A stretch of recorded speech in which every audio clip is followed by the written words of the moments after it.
بزرگوں، ہم دعوتوں کے لیے، ہم شادیوں کے لیے کہاں کہاں چلے جاتے ہیں اور کتنے کتنے دن خرچ کر دیتے ہیں۔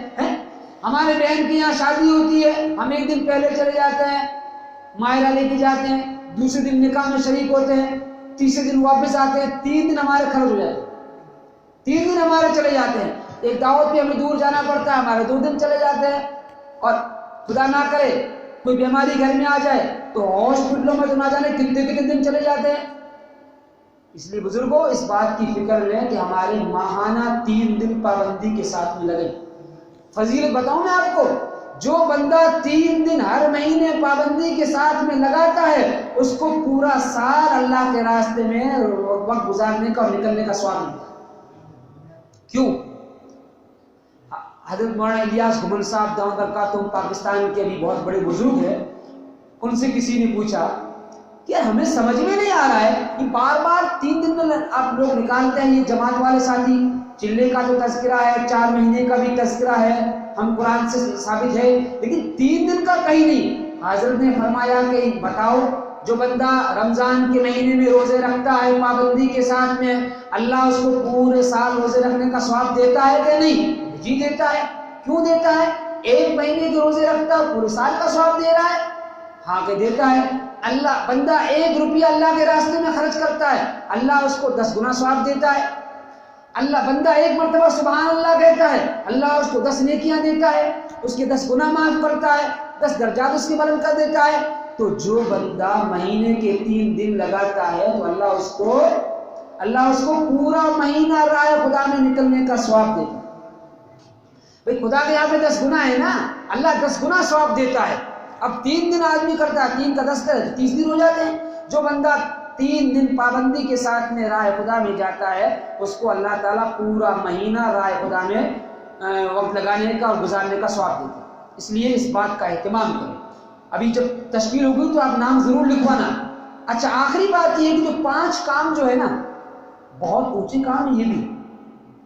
مسجد کا گشت، یہ 3 دن بھی 5 کام میں آتا ہے۔ مسجد کا گشت، پڑوس کی مسجد کا گشت، تعلیم، ملاقاتیں، یہ کام کتنا اونچا کام پتہ ہے آپ کو؟ گشت والا جو کام ہے اتنا اونچا کام ہے۔ ہم پونا میں تھے، ایک جگہ میں گیا ہوا تھا مدرسے کے کام سے، ایک کارگزاری سامنے آئی۔ ایک ساتھی نے کھڑے ہو کے بولا، ایک وقت تھا کہ ہمارے محلے میں ایک بھی نمازی نہیں تھا۔ جماعت آئی، جماعت والوں نے تشکیل کی، ہم 4-5 آدمی راہ خدا میں گئے، ہم نے چلہ لگایا، 4 مہینہ لگایا اور لگا کے واپس آئے۔ واپس آنے کے بعد میں ہم نے گشت والا کام شروع کیا، ہم نے ہر ہفتے گشت والا کام شروع کیا۔ تو آج الحمدللہ گشت کی برکت سے ہمارے پورے محلے میں، پورے گاؤں میں ایک بھی بے نمازی نہیں ہے۔ پہلے تو ایک بھی نمازی نہیں تھا، جب گشت والا عمل پابندی سے ہوا تو ایک بھی بے نمازی نہیں۔ اتنی بڑی فضیلت، اتنا بڑا اس کام کا اثر، کہتے ہیں نا کہ ملکوں میں اس کا اثر جاتا ہے، دور دور تک اس کا اثر جاتا ہے۔ اس لیے بزرگوں، ہر ساتھی اس بات کی فکر لے، ہر مسجد میں ہفتہ واری گشت ہونا چاہیے، تعلیم بھی ہونی چاہیے، ملاقاتیں بھی پابندی کے ساتھ میں ہونی چاہیے، گھروں کی تعلیم بھی ہونی چاہیے۔ الحمدللہ اپنے علاقے میں مستورات کے جوڑ چل رہے ہیں، آنیسا، ماڑوا، بنیانا، جیملہ، ادھر بکوڑائی، سب جگہ الحمدللہ مستورات کے جوڑ ہوتے ہیں۔ میں جاتا ہوں اور بھی ساتھی ہوتے ہیں، الحمدللہ روزانہ مستورات میں دین کی باتیں ہوتی ہیں، مارواڑی زبان میں ہم بات کرتے ہیں۔ 1 گھنٹہ، 1.25 گھنٹہ ہر مہینے ایک بستی میں یہ ترتیب اپنی چل رہی ہے۔ گلے میں بھی چل رہی ہے الحمدللہ، یہاں بھی ہوا 2 مرتبہ، اس میں بھی ہوا، ہر جگہ چل رہا ہے۔ اس لیے آپ لوگوں سے میری گزارش ہے کہ آپ ساتھ دیں۔ جس دن آپ کو اطلاع ملے کہ ہماری بستی میں کل مستورات کا جوڑ ہوگا تو اس دن 4-5 ساتھی وقت دیں اور مستورات کو اطلاع کریں، جمع کرنے کی کوشش کریں۔ میرے بزرگوں، آج ہماری مائیں نمازوں سے بہت دور ہے، بہت دور ہے، دین سے بہت دور ہے۔ ہماری ماؤں کو یہ پتہ نہیں کہ اللہ کتنے ہیں، پتہ ہے؟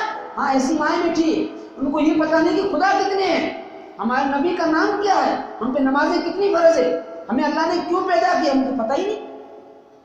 ایک عورت کا قصہ بتاؤں، میں سیکر میں گیا کہ بوڑھی اماں مجھے ملی۔ اماں نے بولا، مولوی صاحب ادھر آؤ۔ جی بولا، جی بولو اماں، بولو کیا بات ہے؟ کہ مولوی صاحب میرے گھر پہ پاکستان کا قرآن رکھا ہوا ہے، اگر کوئی پاکستان کا قرآن پڑھنا جانتا ہو تو میں اس کو دے دوں۔ تو میں نے بولا، اماں پاکستان کا قرآن کون سا؟ پاکستان کا اور ہمارا قرآن تو ایک ہی۔ تو نہیں بیٹے، تم کو معلوم ہی نہیں، پاکستان والوں کا قرآن الگ ہے، ہندوستان والوں کا قرآن الگ ہے، مکے والوں کا قرآن الگ ہے، مدینے والوں کا قرآن الگ ہے۔ میں نے کہا اماں یہ تمہاری بھول ہے، قرآن تو سب کا ایک ہی ہے، قرآن تو اللہ کے نبی پہ اترا ہے۔ وہ اماں کہتی نہیں بیٹے تیری بھول، ہماری بحث ہوئی کافی دیر، پھر میں نے اس اماں کو سمجھایا۔ تو بزرگوں ہماری مائیں تو ایسی بیٹھی جن کو پتہ ہی نہیں کہ قرآن کیا چیز ہے، پہلا کلمہ تک نہیں آ رہا۔ اس لیے اس بات کی فکر لیں ہم بھی۔ وقت دیکھو نبی کریم صلی اللہ علیہ وسلم کے زمانے کے اندر صحابیات عورتوں نے، وقت زیادہ ہو گیا 2 منٹ بات ختم کر رہا ہوں، صحابیات عورتوں نے درخواست دی کہ یا اللہ کے نبی، مرد حضرات آپ کی مجلسوں میں آتے ہیں، آپ تقریریں کرتے ہیں، آپ دین کی باتیں کرتے ہیں، وہ بیان سنتے ہیں، وہ راہ خدا میں جاتے ہیں، وہاں تقریریں سنتے ہیں، وہاں دین کی باتیں سنتے ہیں، ہم تو گھروں کے اندر بیٹھی ہے، گھر کے کام کرتی رہتی ہے، ہم تک تو کوئی دین کی بات پہنچی نہیں رہی، اس لیے میرے نبی ہمیں بھی کوئی دین کی بات پہنچانے کا کام کرو، کوئی ذریعہ بناؤ۔ نبی کریم صلی اللہ علیہ وسلم نے عورتوں کی درخواست کو قبول کیا اور ہر بدوار دن طے کیا، بدوار کا اربع کا دن طے کیا، بدوار کا، اور پھر ہر بدوار کو اللہ کے نبی مستورات کو جمع کرتے اور پردے میں بیٹھ کے آپ اور مستورات کے سامنے دین کی باتیں کی۔ یہ اللہ کی سنت بھی زندہ ہو جائے گی اور ہمارے قوم میں ضرورت بھی ہے اس بات کی، اس لیے بھائی اس بات کی سب ساتھی فکر لیں کہ ہر بستی میں مستورات کا جوڑ بھی ہر مہینے ہو اور گشت والا اعمال بھی پابندی کے ساتھ میں ہو، اور ہر مہینے ہر مسجد سے 3 دن کی جماعت بھی نکلے۔ کریں گے فکر انشاءاللہ؟ اللہ ہم تمام بھائیوں کو، دوستوں کو عمل کرنے کی بھی توفیق عطا فرمائے۔ بہت بڑا کام ہے، اس کام میں لگے اور قرآن شریف کی تلاوت بھی کریں، اللہ کا ذکر بھی کریں، علماء اکرام کا اکرام بھی کریں۔ اور دوسری بات یہ ہے کہ بھائی نبی کریم صلی اللہ علیہ وسلم کی سنتوں پہ بھی عمل کریں۔ ایک بات بتا رہا ہوں کہ اللہ نے قرآن کریم میں کہا ہے لَقَدْ كَانَ لَكُمْ فِي رَسُولِ اللَّهِ أُسْوَةٌ حَسَنَةٌ۔ بھائی ساتھی تھک تو نہیں گئے نا؟ اللہ کے نبی پہ ہم پہ بہت بڑے احسان ہیں، بہت بڑے احسان ہیں، اتنے احسان ہیں کہ اس کی کوئی حد ہی نہیں۔ ہمارے نبی کون ہے پتہ آپ کو؟ سب سے پہلے نقش روئے محمد بنایا گیا، پھر اسی نور سے مانگ کے روشنی ساری دنیا کو سجایا گیا۔ اگر محمد نہ ہوتے تو نہ آسمان ہوتا، نہ زمین ہوتی، نہ میں ہوتا، نہ آپ ہوتے، دنیا کی کوئی چیز نہ ہوتی۔ یہ ساری چیزیں اللہ نے محمد کے توفیق میں بنائی ہے صلی اللہ علیہ وسلم۔ جب محمد صلی اللہ علیہ وسلم کا نام آئے تو صلی اللہ علیہ وسلم کہہ دیا کرو جی۔ تو اس محمد کے ہم پہ بہت بڑے احسانات ہیں، بہت بڑے احسانات۔ پتہ ہے آپ کو ہمارا کہیں وجود نہیں تھا، ہمارا ساتوں پیڑھیوں میں کوئی نہیں تھا، اس وقت میں نبی کریم صلی اللہ علیہ وسلم نے ہمارے واسطے دعائیں مانگی ہیں، پیٹوں پہ پتھر باندھے ہیں، 2 بیٹیوں کو طلاقیں دلوائی ہے، فاقوں کو برداشت کیا۔ کس کے خاطر کیا؟ امت کے۔ ایک مرتبہ رات کو اٹھے اور مصلی بچھایا اور نماز پڑھنی شروع کی۔ 2 رکعت نماز پڑھنے کے بعد میں اللہ کے سامنے دعا مانگ رہے اور رو رہے، گڑ گڑا رہے ہیں، آپ کے آنسو بہ رہے ہیں۔ امی جان حضرت عائشہ رضی اللہ تعالیٰ عنہ قریب گئی اور جا کے پوچھا کہ یا رسول اللہ صلی اللہ علیہ وسلم، آپ بخشے بخشائے نبی، آپ دونوں جہاں کے سردار نبی، آپ رحمت للعالمین نبی، آپ کیوں روتے ہو؟ آپ کو رونے کی کیا ضرورت پیش آتی ہے؟ میرے بزرگ اللہ کے نبی نے فرمایا کہ عائشہ مجھے میرا غم نہیں، مجھے میرا ڈر نہیں، مجھے میرا خوف نہیں، مجھے میری امت کا غم ہے کہ امت کا کیا حال ہو۔ ہر وقت، ہر گھڑی، ہر لمحہ امت کی فکر میں رہا کرتے تھے۔ نبی کے بہت احسانات ہیں بزرگوں۔ لوگ مکے کے بازاروں میں میلہ لگایا کرتے تھے مال بیچنے کے لیے، مال خریدنے کے لیے، لیکن میرے آپ کے آقا تاجدار مدینہ سرکار بطحہ رسول ہاشمی محمد عربی صلی اللہ علیہ وسلم لوگوں کو جمع کرتے تھے۔ کیوں کرتے تھے؟ جہنم سے بچانے کے لیے اور جنت میں لے جانے کے لیے۔ ایک مرتبہ کا واقعہ لکھا ہے کہ اللہ کے نبی نے مدینے کے بازار میں لوگوں کو جمع کیا، بہت سارے لوگوں کو جمع کیا اور کہا، اللہ کے نبی امین تھے، اللہ کے نبی کو سب لوگ امانت دار سمجھتے تھے، تو اطلاع پہ لوگ جمع بھی ہو جایا کرتے تھے۔ سب لوگوں کو جمع کیا اور کہا قولوا لا الہ الا اللہ تفلحوا، لوگوں کلمہ پڑھ لو کامیاب ہو۔ میرے بزرگ کو اتنا کہنا تھا، ایک ذلیل قسم کا انسان سامنے سے آیا اور اس نے آ کے نبی کریم صلی اللہ علیہ وسلم کے اس چہرے پہ، جس چہرے کے بارے میں اللہ نے قرآن کریم میں کہا ہے والضحیٰ، اور وہ چہرہ جس کے بارے میں امی جان کہتی ہے اندھیرے کمرے میں، اندھیری کوٹڑی میں نبی کریم صلی اللہ علیہ وسلم کے چہرے کی روشنی کو دیکھ کے سوئی پرو لیا کرتی تھی۔